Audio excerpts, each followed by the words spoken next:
Olá pessoal, Tony Rodrigues e esse é o nosso podcast de hoje, 14 de setembro de 2021.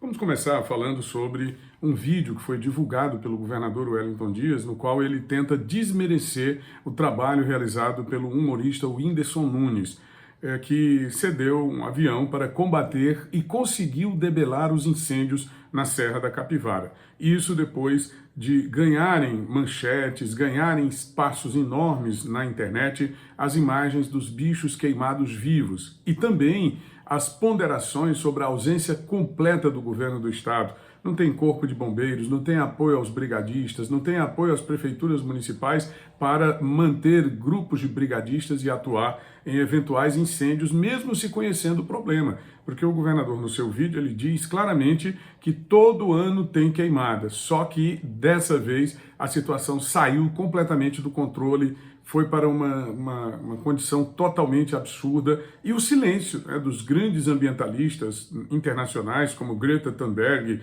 como Leonardo DiCaprio, em relação a esse lamentável episódio da Serra da Capivara. Mas o governador, no seu vídeo, foi por um caminho diferente. Ele disse que, na verdade, não. Na verdade, existe toda a ação, toda a presença do governo, corpo de bombeiros militares, grupos de brigadistas, convênio com as prefeituras. Eu acho que chega às raias do absurdo. Não pode ser normal uma pessoa que age nessas condições, né? Que a gente está vendo a realidade e ele tenta levar para um caminho completamente anormal, completamente diferente. É lamentável. E no final, só no final do vídeo, eu estou disponibilizando no canal Tony Rodrigues Além da Notícia, só no final do vídeo ele faz uma breve menção de passagem, como diriam os franceses, uma menção en passant ao humorista Whindersson Nunes. Só que ele deveria ter feito um agradecimento. No meu ponto de vista, o vídeo deveria ter sido para agradecer, porque se não fosse a intervenção do Whindersson Nunes, evidentemente que não se teria conseguido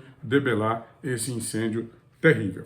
Mas olha, a outra questão que nós queremos abordar aqui no podcast é a eleição do Tribunal de Contas do Estado do Piauí, que está sendo motivo de muita preocupação para o governo do estado. Inclusive o governador, numa das suas reportagens para os veículos camaradas da imprensa do Piauí, ele disse que a eleição da Assembleia Legislativa para a escolha do conselheiro deveria ser de primeiro turno, porque quando vai para o segundo turno, na sua concepção, provoca uma cisão no poder. E eu pergunto, e o que é que ele tem a ver com o poder legislativo do estado do Piauí? O que é que ele tem a ver com a situação do Poder Legislativo, com coisas internas? Porque isso é coisa interna da Assembleia Legislativa.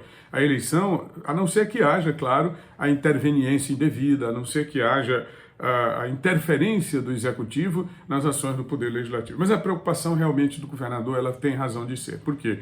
Porque existem vários, são 5 deputados estaduais que disputam. Ele prefere a Flora Isabel, que é a sua partidária. Já tirou o Franzé Alves do páreo, mas outros parlamentares continuam, como por exemplo o Zé Santana, Flávio Nogueira Júnior, o Wilson Brandão, que é de todos o que tem mais chances, juntamente com a Flora Isabel, que é apoiada por ele, e também o Ziza Carvalho, que é aquele boquirroto da questão dos produtores de soja, de ataques constantes à ProSoja. Mas enfim, o governador ele teme que isso provoque uma cisão na base, uma ruptura na base, prejudicando os votos amealhados, os vaqueiros de votos, como ele chama, para o seu candidato a governador, que não consegue empolgar ninguém, nem a ele próprio, nas eleições de 2022, o Rafael Fonteles. Portanto, a interveniência indevida do governador na eleição de conselheiro do Tribunal de Contas junto à Assembleia Legislativa.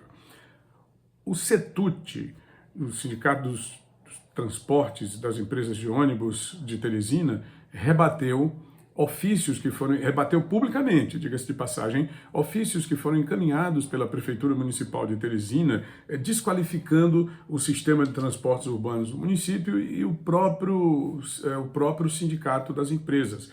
E com isso, claro, tentando desmerecer, evidentemente, com o objetivo de vender uma facilidade. Quer dizer, quando você coloca muita dificuldade, quando você ataca demais, é porque está querendo vender uma facilidade.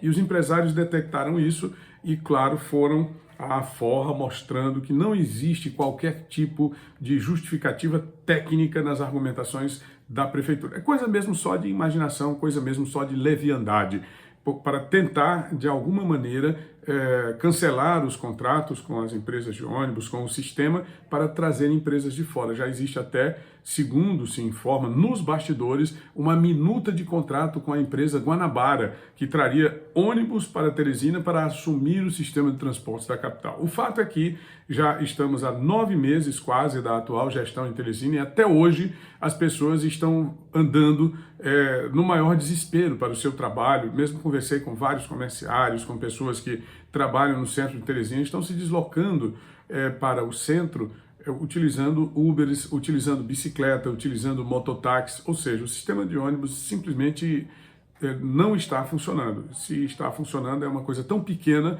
que não dá para suprir a grandiosa necessidade do povo de Teresina.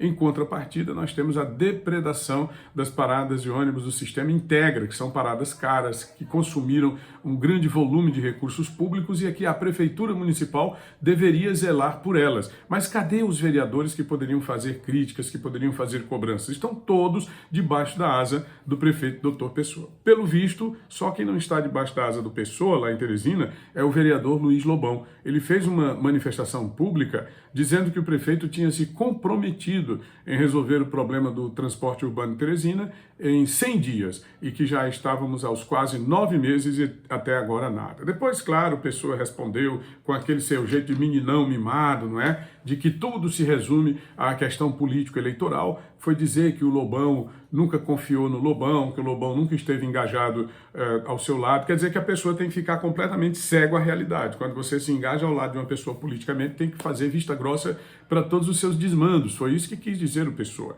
Mas acontece que o Lobão, eu até fiz um questionamento aqui no canal e nos veículos que participo sobre a adesão do Luiz Lobão em 2020. Do primeiro para o segundo turno, ele mudou, ele foi para o Pessoa, levado pelo seu irmão, o Mariano, e na verdade isso aconteceu e todo mundo viu, mas para o Pessoa não, ele não pode confiar no Luiz Lobão por causa da crítica que não é uma crítica pontual, que não é uma crítica referencial, que não é uma leviandade. Quer dizer, ele está fazendo aquilo que todo vereador em Teresina deveria fazer. Os vereadores fizeram uma CPI para tentar desacreditar o sistema, para tentar prejudicar as empresas e os empresários que há anos vêm prestando serviços ao sistema, e a prefeitura está se valendo desse relatório que de técnico não tem absolutamente nada. Que prefeitura é essa? Que governo municipal é esse? Que prefeito é esse? Aí eu pergunto, muita gente diz o seguinte, que país é esse, né, que nós estamos vivendo, que admite um prefeito com essas características de leviandade extremada?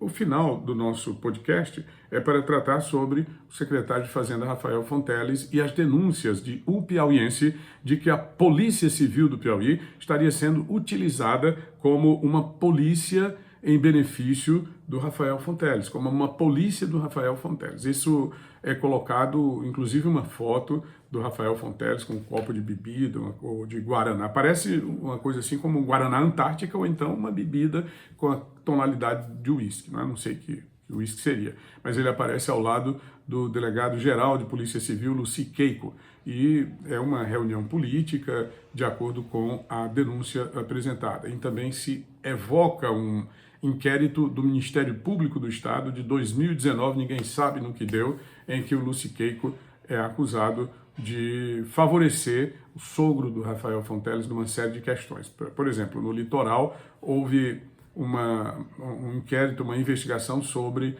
aquela questão de terras. Você invade e depois tenta legalizar para o seu nome, que chama-se grilagem.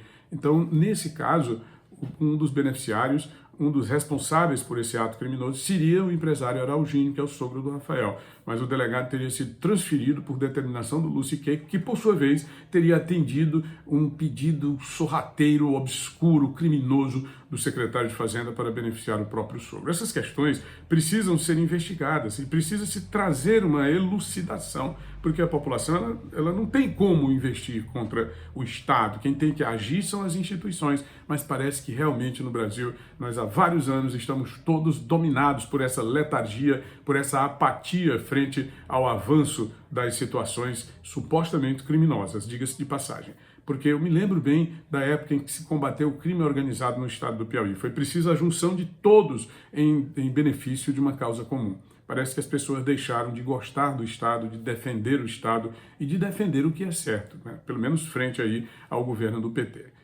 Eu peço que você compartilhe esse vídeo com amigos, familiares e admiradores. Eu sou o Tony Rodrigues e aqui a verdade não tem censura.